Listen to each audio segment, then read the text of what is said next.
Hello guys, in this video we are going to see solution for forming a magic square. It defines magic square as n cross n matrix of distinct positive integers from 1 to n square where the sum of any row, column or diagonal is always equal to same number. The question says that we will be given a 3 cross 3 matrix and we can convert any digit a to any digit b at the cost of absolute a minus b. The question asks us to convert the given matrix into magic square at minimal cost. First, let's take a grasp of magic square.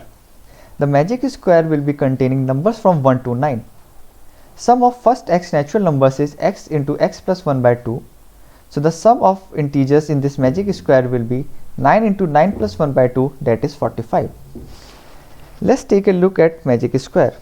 If we take two diagonals d1 and d2 and take elements along these diagonals, we will be getting 5 elements and one of those elements is also repeating, which is the central element.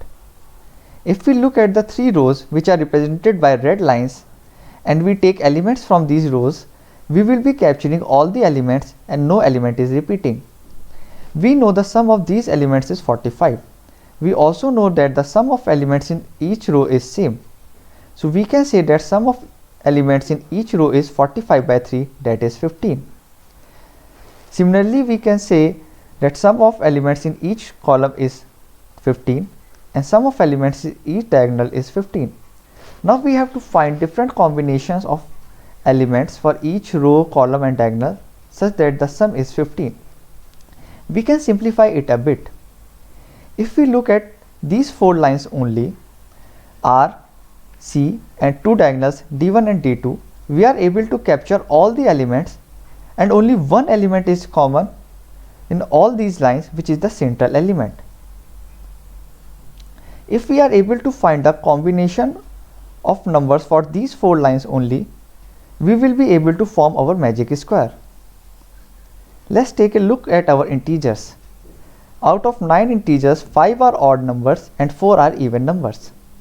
We know sum of 2 odd numbers is even, sum of 1 odd and 1 even number is odd, and sum of 2 even numbers is even. Now if the number in center is even, we are left with 5 odd numbers and 3 even numbers.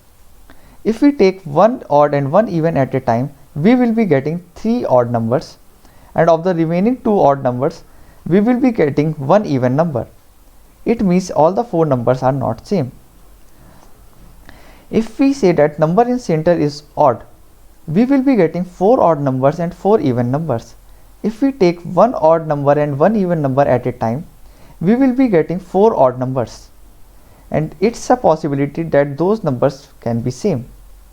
If we take 2 odd numbers at a time and 2 even numbers at a time, we will be getting 2 even numbers from 4 odd numbers and 2 even numbers from 4 even numbers. All the 4 numbers are even and it's a possibility that they can be same. Now we know that the number in the middle is odd. Now if the number in the middle is 1, the sum of the remaining 2 numbers should be 15 minus 1, that is 14. Now if we look at our series, the minimum number is 1. Now if we take one of the numbers as 1, its counterpart should be 13, which is not possible because the maximum integer available to us is 9. If the number in middle is 3, the sum required of remaining 2 numbers is 11. If we take 1, its counterpart will be 10, which is not possible because maximum possible integer is 9. Now if number in middle is 5, the sum required is 10.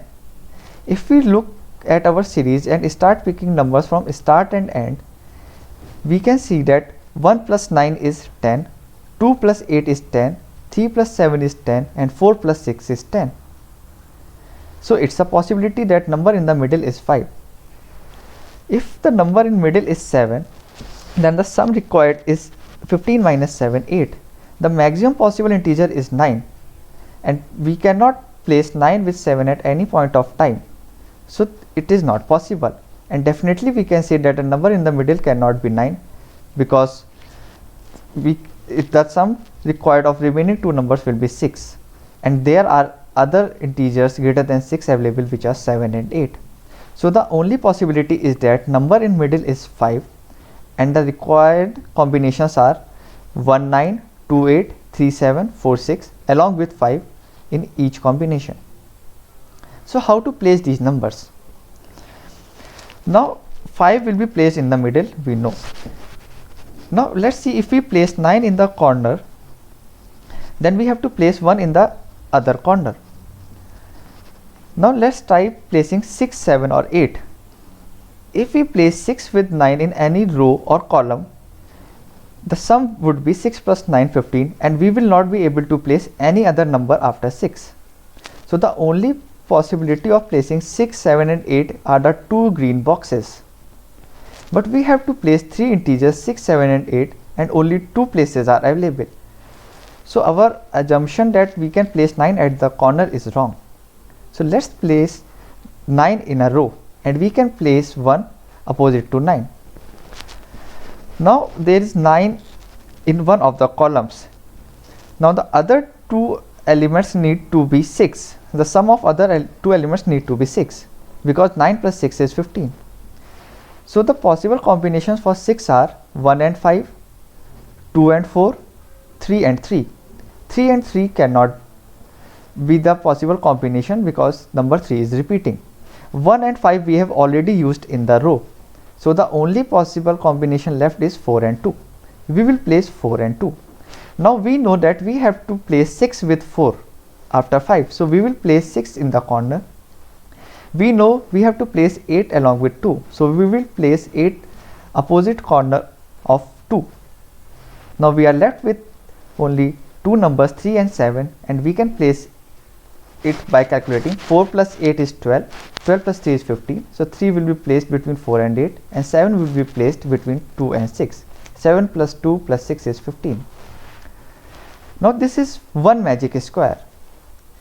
Now if we rotate this magic square by 90 degrees, so we will be able to get another magic square. And if we rotate it 90 degrees once more, we will be able to get one more magic square. So we can say by rotating there is a possibility of getting 4 magic squares. But there is also one more possibility. Now if we take the mirror image of this magic square, we can say that this is also a magic square.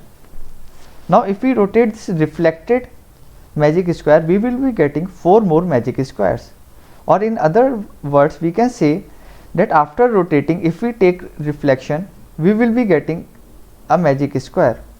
So in total, we will be getting 8 magic squares.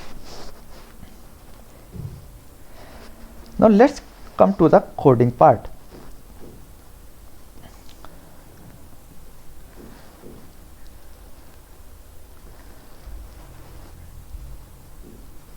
I have made a function of reflect for reflecting the magic square.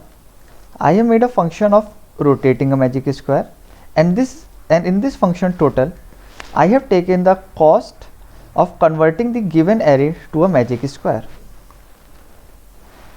Now in this function, I have initialized a magic square, and in the range of 4, I have started appending the cost of converting the given array into magic square.